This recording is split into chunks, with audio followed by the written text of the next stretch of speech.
ஆன்மீக பதிவை பார்த்து கொண்டிருக்கும் அனைத்து அன்பர்களுக்கும் வணக்கம். இன்றைய பதிவு முருகப்பெருமானை 48 நாட்கள் தொடர்ந்து இருக்கக்கூடிய விரதமுறை பற்றி பார்க்கலாம். முருகப்பெருமானுக்கு அதிகபட்சமாக தொடர்ந்து இருக்கக்கூடிய விரதமுறை பார்த்தீங்கன்னா கந்த சஷ்டி விரதம் என்று சொல்லக்கூடிய மகா கந்த சஷ்டி, தீபாவளி ஒட்டி வரக்கூடிய சஷ்டி விரத நாளாகும்.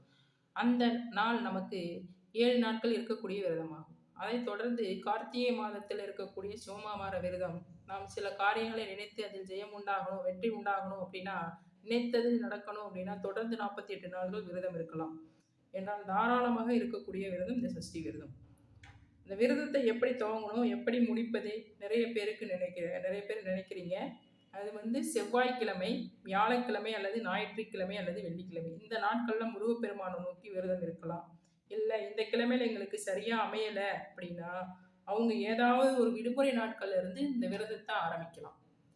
அந்த கிழமையிலும் ஆரம்பித்துக் கொள்ளலாம். அதில் திதி பார்த்தும் ஆரம்பித்துக் கொள்ளலாம், நட்சத்திரம் பார்த்தும் ஆரம்பித்துக் கொள்ளலாம். திதி பார்த்து ஆரம்பிக்கிறீங்க அப்படின்னா வளர்பிறை சஷ்டி திதி, தேய்பிறை சஷ்டி திதி ரொம்ப நல்ல நாளாகும். இந்த வளர்பிறை சஷ்டி திதியில நீங்க ஆரம்பிக்கிறீங்க அப்படின்னா அந்த உங்களுக்கு ஏதாவது சுபகாரியம் நினைக்கிறீங்க, அது நடக்கணும் அப்படின்னு நினைக்கிறீங்க அப்படின்னா, அல்லது செல்வம் பெருகணும், வாழ்க்கையில வளர்ச்சி பெருகணும், வருமானம் உயரணும்னு நினைக்கிறீங்க அப்படின்னா வளர்பிறை சஷ்டி திதியில நீங்க விரதத்தை மேற்கொள்ளலாம். எனக்கு கஷ்டங்கள் விலகணும், நோய்கள் தீரணும், கடன் பிரச்சனைகள் குறையணும் அப்படின்னா, வாழ்க்கையில இருக்கிற இன்னல்கள்லாம் தேய வேண்டும் அப்படின்னு நினைத்தால் தேய்பிறை சஷ்டி திதியில ஆரம்பிக்கலாம். உங்களுடைய விரதத்தை ஆக மொத்தம் சஷ்டி திதியில நீங்க தேர்ந்தெடுத்து விரத நாளை மேற்கொள்ளலாம். அதற்கு பிறகு கார்த்திகை நட்சத்திரம், இது போல முருகப்பெருமானுக்கு விசேஷமான பூச நட்சத்திரம், இந்த நாட்களிலும் முருகப்பெருமானுக்கு விரதம் இருக்கலாம். இந்த வழிகளை உங்களுக்கு ஏன் சொல்றேன் அப்படின்னா, இத்தனை வழிகளை ஏன் சொல்றேன் என்றால், அனைவராலும் இந்த நாட்கள்ல விரதம் இருக்க முடியுமா என்றால் கால சூழ்நிலை காரணமாக இருக்க முடியாது. பெண்களை எடுத்துக்கு கொண்டால் மாதவிடாய் காலங்களில் 48 நாட்கள் அவங்களால தொடர்ந்து விரதம் இருக்க முடியாது. அதாவது அந்த நாளில் அவங்க எப்படி விரதம் இருக்கணும் அப்படின்னா, இந்த மாதவிடாய் காலங்கள் முடிந்து பூஜை அறைக்கு செல்லக்கூடிய அந்த நாள் முதல் நாள்ல இருந்து 28 நாட்கள் தொடர்ந்து விரதம் இருந்து கொள்ளலாம். பிறகு மாதவிடாய் முடிந்து மறுபடியும் பூஜை அறைக்கு செல்லக்கூடிய அந்த நாட்கள்ல இருந்து 28, 29, 30 விரதத்தை தொடர்ந்து கடைபிடித்து பிறகு பூர்த்தி செய்து கொள்ளலாம். ஆண்களுக்கு இந்த விரத முறையில எந்த ஒரு விதியும் கிடையாதுங்க. அவங்க தொடர்ந்து 48 நாட்கள் இந்த விரதத்தை கடைபிடித்துக் கொள்ளலாம். இதுல உங்களுக்கு எந்த நாள் சௌகரியமா இருக்கோ அந்த நாளை நீங்க தீர்மானம் பண்ணி கொண்டு விரதத்தை மேற்கொள்ளலாம். உங்க வீட்டுக்கு பக்கத்தால முருகன் கோயில் இருக்கு அப்படின்னா அங்க போய் எதுக்காக நாம் விரதத்தை கடைபிடிக்கிறோமோ அதை அவரிடம், முருகப்பெருமானிடம் விண்ணப்பித்து விட்டு அப்புறம் நீங்க விரதத்தை ஆரம்பிக்கலாம்.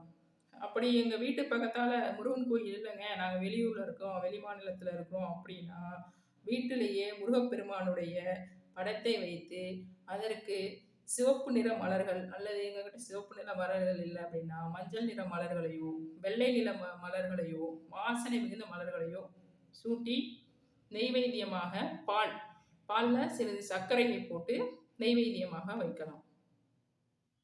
இல்லை தேன் கலந்து தினைமாவு கிடைக்குது என்றால் அதை கூட நைவேத்தியமாக வைத்துக் கொள்ளலாம். ஏதாவது இனிப்பு பாயாசம் அல்லது பொங்கல் வைக்க முடியும் அப்படின்னா வச்சுக்கோங்க. இதில் எது உங்களுக்கு முடியுமோ சௌகரியமாக இருக்கோ அதை முருகப்பெருமானுக்கு நைவேத்தியமாக வைத்துக் கொள்ளலாம். பொதுவாக பதிகங்கள் என்றாலே பார்த்தீங்க அப்படின்னா கஷ்டங்கள் தீரணும், மனசில் இருக்கிற சுமைகள் தீரணும், பாரங்கள் தீரணும், வாழ்க்கையில் நல்ல நடக்கணும், தொழில் வளம் பெருகணும், வீடு கட்டணும், நிலவாகணும், பிரச்சனைகள்லாம் சரியாகணும், நோய்கள்லாம் நீங்கணும் அப்படின்னா கந்த சஷ்டி கவசம் படிங்க, சண்முக கவசம் படிங்க. திருப்புகளை எடுத்துக்கிட்டீங்க அப்படின்னா அந்த திருப்புகள் அனைத்து பிரச்சனைகளுக்கும் ஒரே தீர்வு திருப்புகள். இந்த திருப்புகள்ல எல்லாத்துக்குமே பதிகம் இருக்குங்க.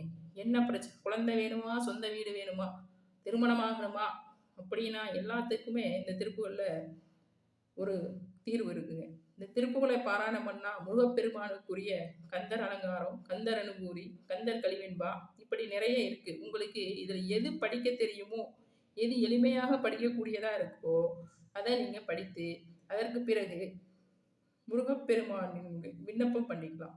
விண்ணப்பம் பண்ணிக்கிட்டு இதுக்குதான் நம்ம விரதம் இருக்கேங்கிறத விண்ணப்பம் பண்ணிக்கிட்டு அப்புறம் இந்த பதிகத்தை நீங்க பாராயணம் பண்ணலாம். உதாரணமாக ஒருத்தர் திருமணம் ஆகணும் அப்படின்னு வேண்டிக்கிறாங்க அப்படின்னா விரல்மாறடைந்து மலர்வாழி சிந்த மிகவாழில் இருந்து வெயில்காய அப்படிங்கிற இந்த பதிகத்தை முருகப்பெருமானிடம் விண்ணப்பம் பண்ணி பாராயணம் பண்ணணும். அதுக்கப்புறம் நெய்வேத்தியமா முருகப்பெருமானுக்கு பால் வைக்கலாம், பாயாசம் வைக்கலாம்.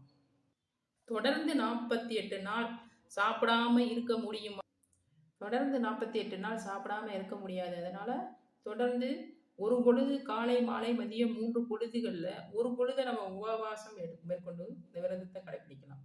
காலையிலும் மாலையிலும் சட்கோண தீபம் ஏற்றி முருகப்பெருமானை வணங்கும் பொழுது ஓம் சரவணபவ என்ற நாமத்தை ஜப பண்ணிக்கிட்டே இருங்க. அதாவது ஒரு 108 முறை ஜபம் பண்ணிக்கிட்டே இருக்கலாம்.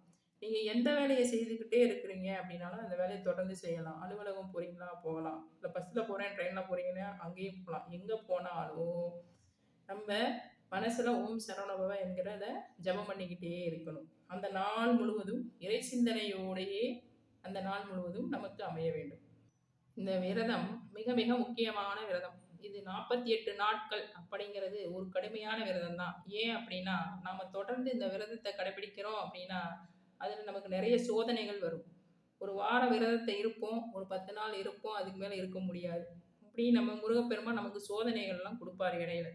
இந்த வாழ்க்கையில் நமக்கு செய்ய முடியல அப்படின்னு நினைக்கிறவங்க இந்த வாழ்க்கையில் பலகட்ட சோதனைகளை கடந்து இந்த ஆத்மா வருகிறது அப்படின்னா அது வெற்றி என்கிற இலக்கை நம்மால் அடைய முடியும் அப்படிங்கிறது தான். 48 நாள் எடுத்துக்கிட்டு இந்த விரதத்தை முடித்தோம் அப்படின்னா கண்டிப்பாக நாம் நினைச்சது நடந்தே தீரும். அப்படின்னா 48 நாட்கள் என்பது ஒரு மண்டலம். யார் ஒருத்தர் ஒரு மண்டலத்திற்கு வைராகியமாக இந்த நான் செய்தே தீர்வேன் என்று உறுதியோடு செய்கிறார்களோ, இந்த விரதத்தை கடைபிடித்தே தீர்வேன் என்று உறுதியோடு செய்கிறார்களோ, அவர்களுக்கு உண்மையிலேயே அந்த காரியம் கைகூடக்கூடிய நேரம் அமைந்து விட்டது என்றுதான் அர்த்தம். ஏன் அப்படின்னா நேரம் வந்தாதான் நான் பேசுகிற இந்த பதிவை கூட உங்களால் கேட்க முடியும். இந்த பதிவினை கேட்குறீங்க என்றாலே உங்களுக்கு பொற்காலம் அமைந்து விட்டது என்று அர்த்தம்.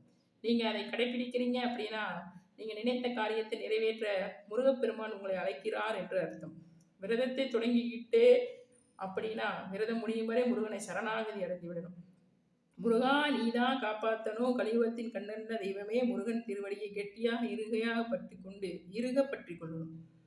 கெட்டியாக இறுகி பற்றி கொண்டு முருகப்பெருமானுடைய கருணையை பார்வை நம் மீது படுமாறு அருள் புரிவார் அப்படின்னு நாம் நினைத்து நம்பிக்கையோடு இந்த விரதத்தை மேற்கொள்ள வேண்டும். தொடர்ந்து 48 நாட்கள். அப்படி தொடர்ந்து 48 நாட்கள் நம்பிக்கையோடு கடைபிடித்தோம் என்றால் நாம் நினைத்த காரியம் நிறைவேற முருகப்பெருமான் நமக்கு துணை புரிவார்.